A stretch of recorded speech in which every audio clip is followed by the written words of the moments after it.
Hey boys and girls, we're here at Fully Charged out in lovely, beautiful Vancouver. And I'm here with Sven Axelsberger? Pretty much right. Pretty close. It's easy, right? Okay, yeah, it was a piece of cake. So anyways, we're here to look at the Penguin pickup U2. And I decided to jump into this because, quite frankly, I've never seen anything well, I did see something similar to it, but it was a huge vehicle versus a small one like this that could probably fit onto a sidewalk or whatever. And you have basically a small electric bike, but it's got a gigantor motor with what looks like 2 speeds. Can you tell us a little bit about what's going on here, Sven? Absolutely. What you see here is the URB-E cargo bike, and it's a containerized last mile green delivery system. So the trick here is really to get the efficiency of containerization, what sea containers brought to global trade in the 50s and 60s, to bring that to last mile delivery. So we have a replaceable container on this trailer, and it's a roll-on, roll-off system. And then we have a bike that is able to pull all that weight. And you were absolutely right. It's a huge motor. It's a 750 watt mid motor with a secondary gear reduction to get all that momentum, to get all that torque to pull that trailer. Well, what I like about this is this looks like a real good situation for New York City. Anybody who's spent any time in New York City knows getting from point to point, especially during, well, it's rush hour every hour in New York, but they have tons of bicycle delivery systems, but nothing this size. And quite frankly, with this style of powertrain, this may be a really good opportunity for some enterprising young entrepreneur to jump into. So let's do something a little bit first. You mentioned that you'd worked at Porsche and Fisker. Correct. Prior to that. Why don't you tell us a little bit about what you did there? Yeah, I'm originally an automotive engineer, and I used to work at Porsche in Germany, and Porsche used to have a design studio here in California. Yes. We did the Carrera GT, we did the Cayman in that studio, we did the first model for the Panamera. And then that's what brought me to the US, and later I worked at Fisker, the first electric car. And at some point for myself I realized making another car, even if it's an electric car, is not the solution for our society, for the problems of society. So doing green delivery, doing sustainable delivery with zero emissions was important for me, and we designed this system. So what's cool about this is you have both the transportation device and the carrier and the boxes. So this, it looks like a sort of a turnkey kind of system. Okay, so we talked a little bit about the bike. Yeah. Maybe what we could do is talk a little bit about the roll-on, roll-off system that you've got here with the boxes and whatnot. Yeah. So the boxes would be filled up at the main warehouse. Let's say we'll use Amazon. So Amazon would fill up a bunch of these boxes, and then these would be delivered to some sort of a depot, city center or whatever, and then from there they'd be dispersed. So why don't you go through the little procedure here that would happen once these boxes are ready to be loaded and whatnot, because I know something to do with that handle. Absolutely. And while I explain it, maybe Jordan can show us how the box gets replaced. But yes, the idea is that the boxes get packed and loaded at a distribution center. And the distribution centers are typically out of town. It's too far to bike into town. Correct. So a truck, preferably an electric truck, would bring the boxes into the city center, into a local micro hub. And then at that local micro hub, the boxes roll onto trailers and the bikers go out and deliver. And when they're out of content of the boxes, they come back to the local micro hub, unload the empty box, load up a new box, and go out and deliver again. So the important part is, because labor is the highest part of the cost of the last mile delivery. That's correct. If you would have to hand load at the micro hub every package into the box, you already lose productivity. So having a box preloaded and the driver just has to replace it, get the old box off and the new box on. And you saw how quickly that was, how quickly he exchanged those. And that makes all the productivity. And that is the key to be able to replace vans in the future to achieve the same productivity that a van has with a cargo bike. Well, we're watching how quickly you can load and unload the whole box, but maybe what we can do is just show what happens when the delivery agent brings it up to wherever the local source is. So, so you undo a couple of clips here. Yeah. And voila. So now the local delivery guy picks what he wants and ships it off, and away you go. And the best part we actually haven't showed you yet, it's a foldability. All this folds up at night to take up very little space for storage, because there's always a lack of space in any city center, right? There's never enough space. Yeah. So this is fairly large, as you see it here. Yes. But all of it folds up, the box folds up, the trailer folds up, and it takes up very little space. You can get 5 of those complete systems into a single parking spot for storage at night. That's definitely something for New York. Yeah. I've never had a parking spot. Normally I double park and run away. So, yeah, this looks like it'd be great for most of the big cities, for sure. I was very impressed when I came walking by. I don't often stop because too many people want to take pictures and whatnot. But this is really, I really think this is a good idea. Sven, thank you so much for your time. Thank you, Sandy. And we'll pop that up. Thanks for watching, everybody. This is from the Fully Charged show here in Vancouver. Bye. Hey, boys and girls.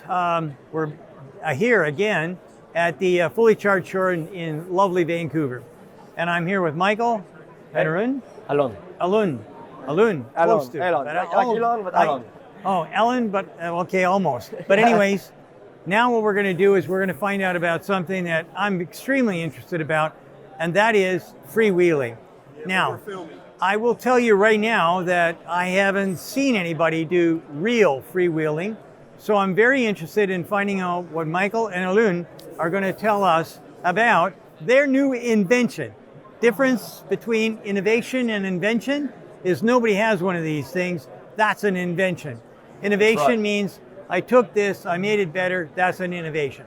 So anyway, I don't know where we're going to start, but I'm ready to be impressed. Go ahead. All right. So up until today, all of the e-cars have been able to regenerate. Yes. All of the e-bikes have been able to freewheel, to coast. Right. But none of them have been able to regenerate and offer true coasting as well. Right. And the reason is that they don't have any type of a clutch system. Some new cars today have, like the Porsche Taycan and the Hyundai Ioniq 6. It's very new. In the e-bikes industry, nobody's been able to do that yet, right?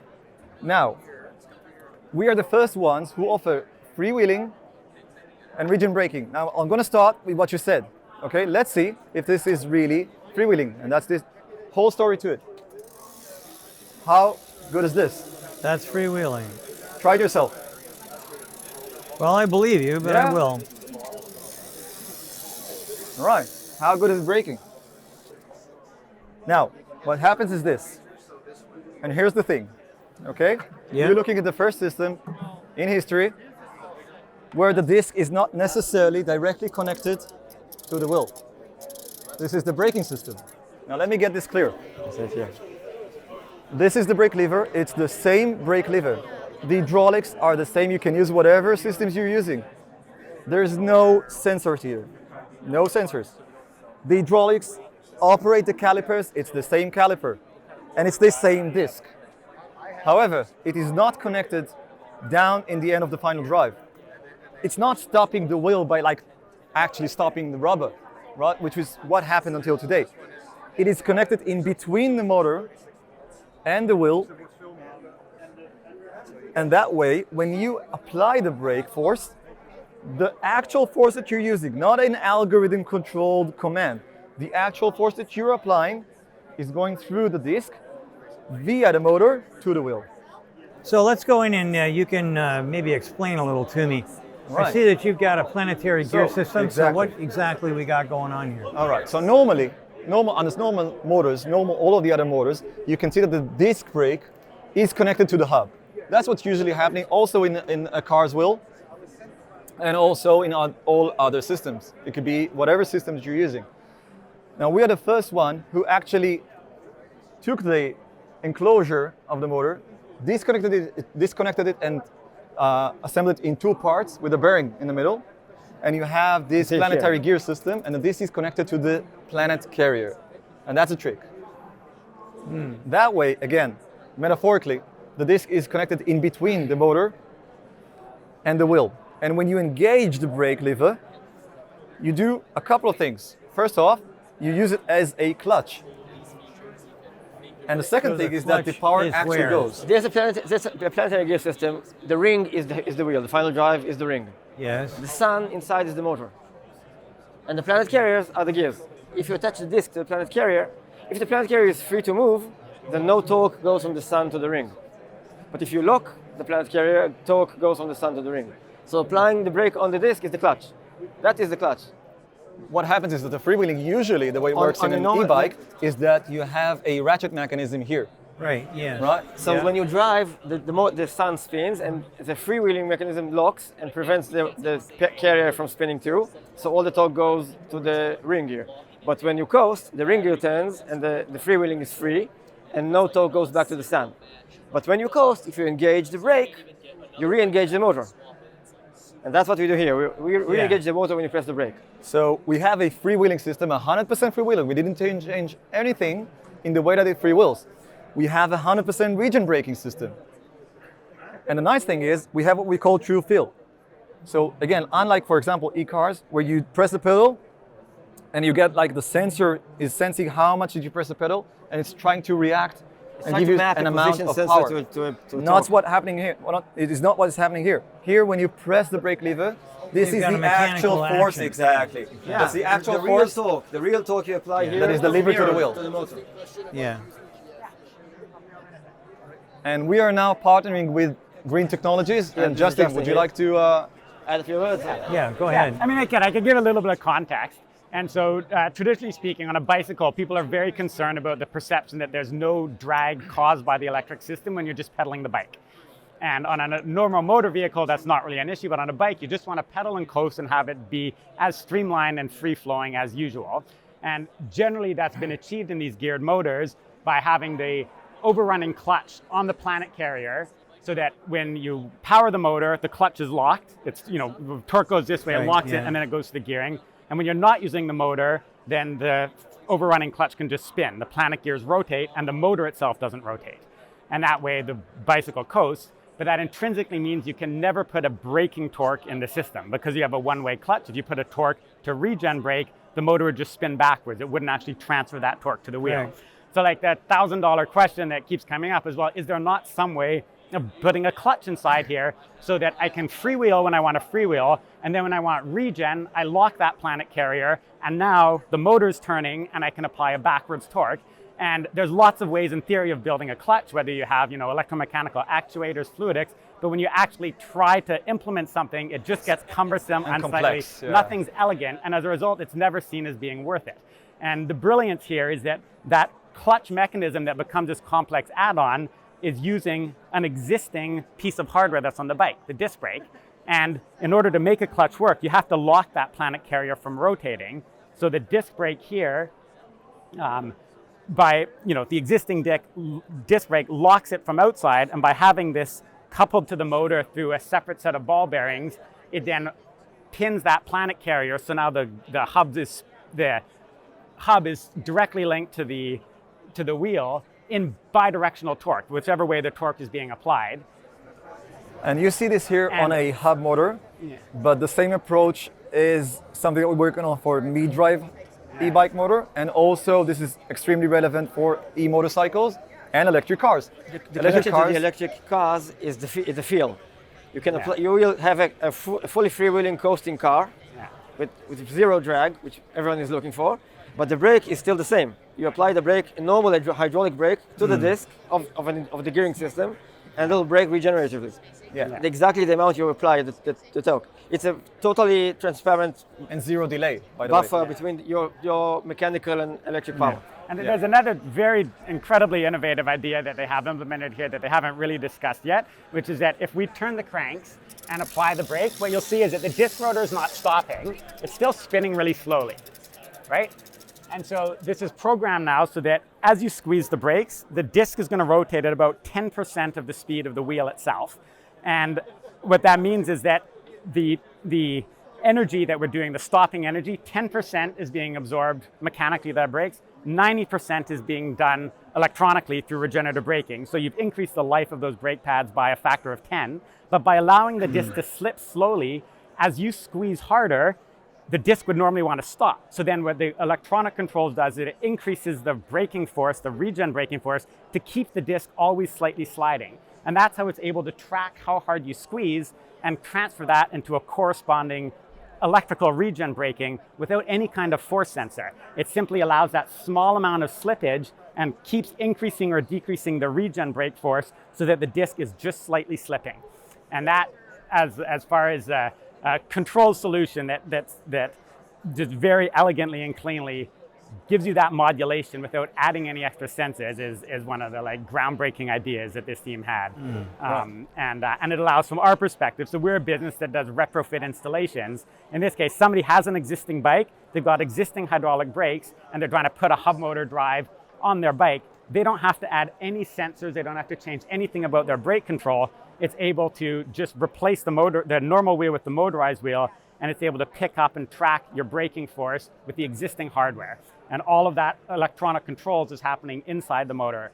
So who are you going to work with? I mean, you're talking about retrofits, but have you got a bike manufacturer that you're going to be bringing this to? So our intention is, other than working with green technologies and other companies that we're going to partner up with, is to team up with the big companies. We're looking for Bosch and with the car companies, Porsche, etc., to bring this directly into their motors. Well, one of the problems that you've got with cars is me. And that would be because I am a one-pedal driver. Right. I really don't touch I can't remember the last time I've jammed on the brakes. So for me, this probably wouldn't be a really big deal. However, I was a biker prior to my wife telling me, no, you're not anymore. Don't listen to her. But this, to me, on a motorcycle, electric motorcycle makes a whole lot of sense, because there's no way that on a bike that I would ever think. Let me rephrase that. I don't ride bikes, but I do ride motorcycle, or used to.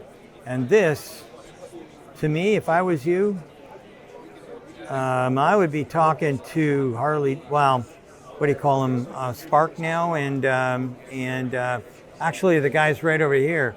Have you had them over here yet? No, not yet. Well, I would bring them over because this, to me, it'll have an application in the automotive world, because there's a transitional type of person that does want to use the brake, that does want to feel like they're in control. This is perfect. Right. Porsche and the Taycan would like to emphasize that. Yeah. You have they don't want a one pedal system. Yeah, I know. Well, I don't want to get into that. But anyways, at the end of the day, I really think that this is a great idea for a motorcycle. It's an innovation? This invention? is an innovation, yes. Right. This is We got it, innovation. Munro. Yeah, you heard it here first. Yeah. But I don't know how much, like Porsche's going down a path that's a little different than everybody else's. Everybody else is trying to figure out how to get to one pedal driving or no pedal driving. So it's going to be tough to sell there. But this on an e-bike, or better yet, on a motorcycle, would be brilliant. So thank you very much, gentlemen. Thank you very much.